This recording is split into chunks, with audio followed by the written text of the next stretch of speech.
This is Book Talk with Corbin. I'm your host. Today we're going to deal with a local issue, but a local issue I firmly believe that is something that metro councils or city councils across the United States really need to pay close attention to. I'm reading to you from a newsletter released by 3rd District.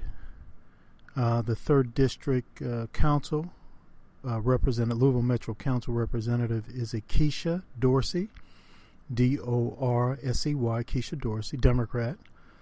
And the title of this particular article is Metro Council Approves Ordinance Calling for Equity in All Metro Government Department Budgets.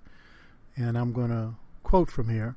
Ordinance requires departments to list their goals and performance indicators to outline how they expect to achieve equity for all in the city. And the first paragraph, and I'm quoting, in a unanimous vote, the Louisville Metro Council has passed an ordinance requiring all departments of Metro Council to map out their equity goals in order to measure the success of their services and programs they provide. Interesting. Let's continue. In economics, equity is defined as the monetary value of assets minus debt. There is something harmonious in fusing social equity into our budget process. Equity in this manner is justice, said Councilwoman Keisha Dorsey, the primary sponsor of the ordinance. The articulation and subsequent prioritization is our strongest weapon against bias and favoritism, end quote. And let's go down here to another paragraph. From slavery to segregation to ongoing discrimination, our government has played a key role in racial injustice for centuries and still plays an ongoing role. We stop this at the local level now. Louisville has been talking about racial progress for 100 years, and we've been talking about racial equity since I've been in high school, says Councilman Jericho Arthur, Democrat, 4th District. This ordinance means we are finally putting our money where our mouth is. Dr. Ricky Jones said it best. 2020 was the year of talking. 2021 is the year of walking.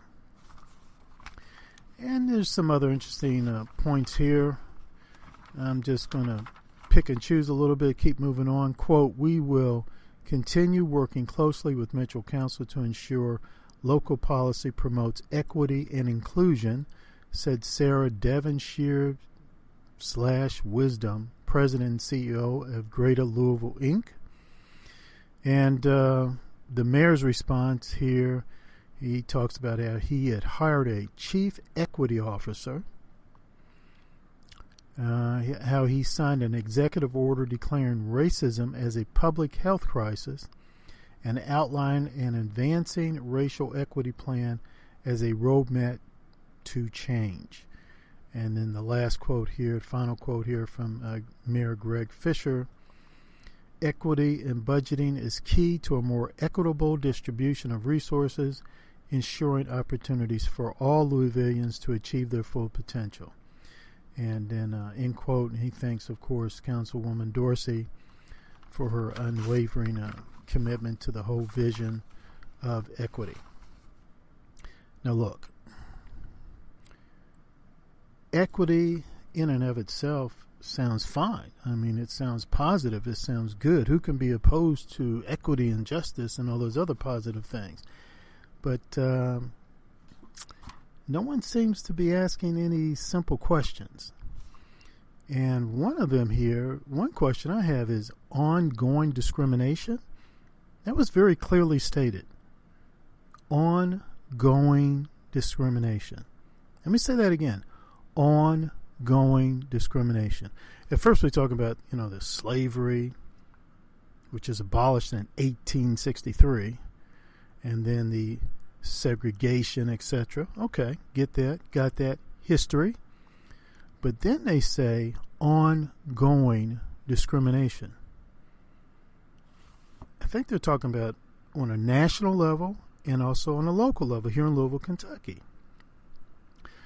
Ongoing discrimination. I'm not saying that they're right, and I'm not saying that they're wrong.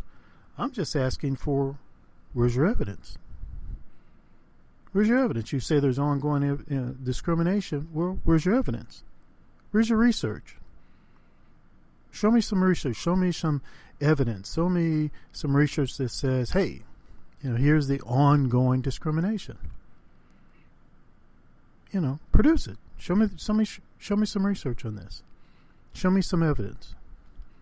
Name names. What companies are today engaged in discrimination? You said it says it's ongoing. Well, who's doing it?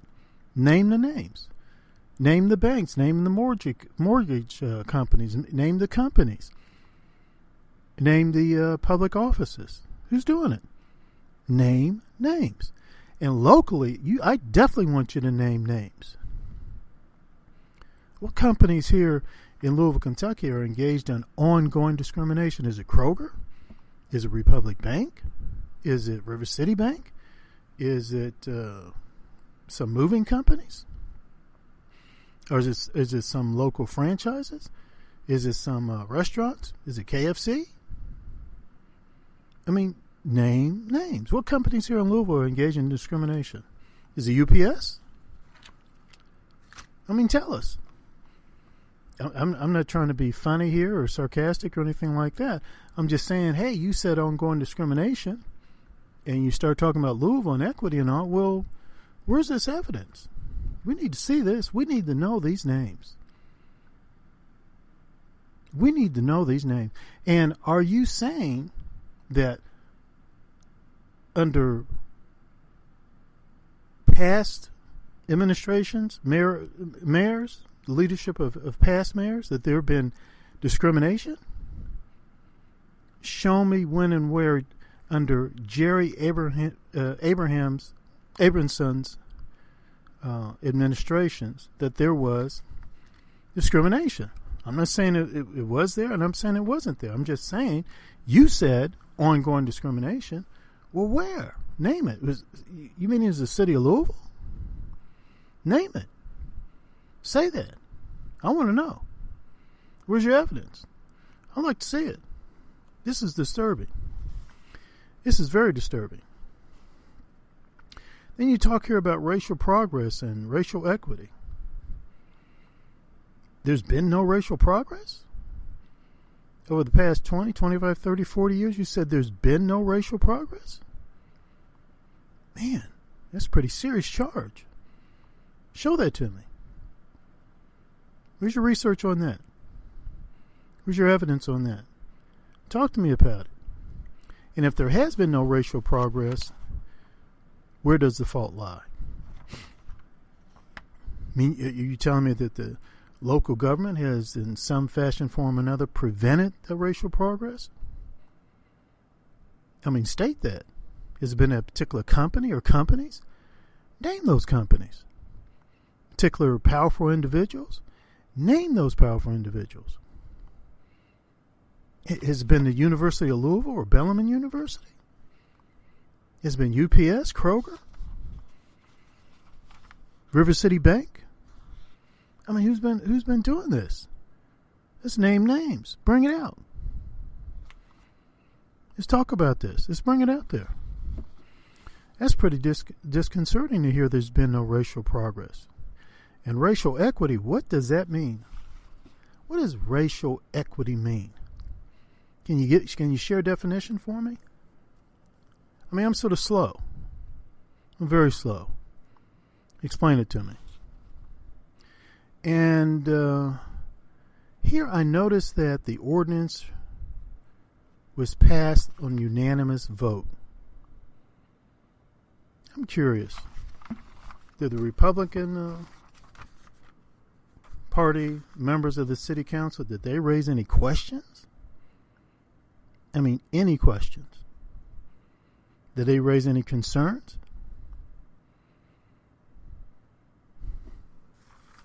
Looking more into this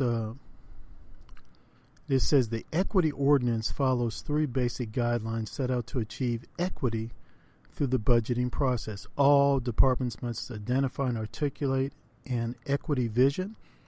All departments must state their equity goals using this SMART framework, S-M-A-R-T framework. And then 3, all departments must list their key performance indicators. Starting in the 2021 budget year, goals and KPIs must be accompanied by a dollar. It says among, but I think they meant amount. Councilwoman Dorsey also included components to account for change management and accountability for non-attainment. Brothers, if someone could please explain that to me. And I'm not trying to be funny here, sarcastic, nothing. I just didn't get any of that. What does that mean? What does that look like? It sounds nice. It sounds real nice, but what does that mean? What does that? Explain this to me in simple language. Simple, clear language. And why do we need an equity vision? Are you telling me that over the past 10, 12 years, 5 years, that departments within local city government has been discriminating against people? We don't need any vision statement. We need to see some sort of evidence here, because that's a pretty serious charge. Show me something. Show all taxpayers something. And name names. Name names. And explain these concepts. Equity vision? I just always thought it was the role of local government to do their job. I mean, if their job is to fill the potholes, fill the potholes. What the heck has equity vision got to do with that? If their job is to send people bills, tax bills, send the tax bills. I mean, equity vision. When you need an equity vision for that, I'm not getting this. I'm not understanding this. If people apply for jobs and you are not to discriminate on the basis of skin color or gender, then show us where they're failing in that. Show us where they're denying people city jobs because of the color of their skin or because of their gender. You don't need no equity vision for that. Just show us where they're failing. Give us proof that, oh yeah, there's no doubt they were discriminating here based on color, a person's skin color or gender. You don't need no equity vision for that. Or maybe we do, I don't know. But I just thought the role of local government was to do their job. Fill the potholes and collect the taxes and things of that nature. So this is Book Talk with Corbin. I'm your host, and I hope that many people throughout the city of Louisville hear this, and we start addressing some of these questions. I hope to receive some answers to some of the questions I've raised, and I particularly like to hear from local conservatives and Republican Party members. When this stuff came up, what did you say? Did you ask questions? I like to hear from classical liberals here in Louisville. What did you say? What are your thoughts? What's going on here? You mean to tell me that Mayor Fisher and mayors before him were engaged in racial discrimination? Man, that's pretty serious. That's a pretty serious charge. You mean to tell me that right here and now there are companies here in Louisville discriminating against people? They said ongoing discrimination. Well, name those companies. I want to know who those companies are. I want to know the banks, the mortgage companies, franchises, restaurants. I want to know. I want some names. Folks, this is Book Talk with Corbin. Please share this program with as many other people as possible, and also listen to our other programs. We are on Spotify, and we are on Spreaker, SPREAKER.com. Listen to us and download us and all that other kind of good stuff, and share our programs with other folk. Thank you.